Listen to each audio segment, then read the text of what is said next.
સરકારશ્રીની વિવિધ યોજનાઓ અને સેવાઓનો લાભ લોકોને એના ઘર આંગણે મળે, આ શુભ આશયથી સેવા સેતુ કાર્યક્રમનું આયોજન કરવા આપણે જઈ રહ્યા છીએ.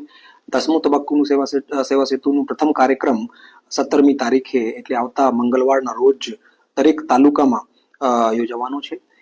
આ કાર્યક્રમ દરમિયાન 185 જેટલા ગામોને આપણે આવરી લઈશું અને ગોધરા તાલુકાની વાત કરું તો વડેલાવ ગામમાં, કાલોલ તાલુકા નાંદરકા ગામમાં, શહેરા તાલુકામાં નાંદરવા ગામ, મોરવા તાલુકાનું માતરિયાડી ગામ, ઘોઘંબા તાલુકાનું રીછવાની ગામ, જાંબુઘોડા પ્રોપરમાં અને હાલોલ તાલુકાનું રીછબાર ગામમાં સેવા સેતુનો કાર્યક્રમ યોજવા આપણે જઈ રહ્યા છીએ. હું તમામ નાગરિકોને અપીલ કરું છું અને રિક્વેસ્ટ કરું છું કે આપ મોટી સંખ્યામાં આપની જે સેવાઓનો અને યોજનાઓનો લાભ આપણે જોઈએ, આપ સેવા સેતુ કાર્યક્રમમાં પધારો અને યોજનાઓનો લાભ લો.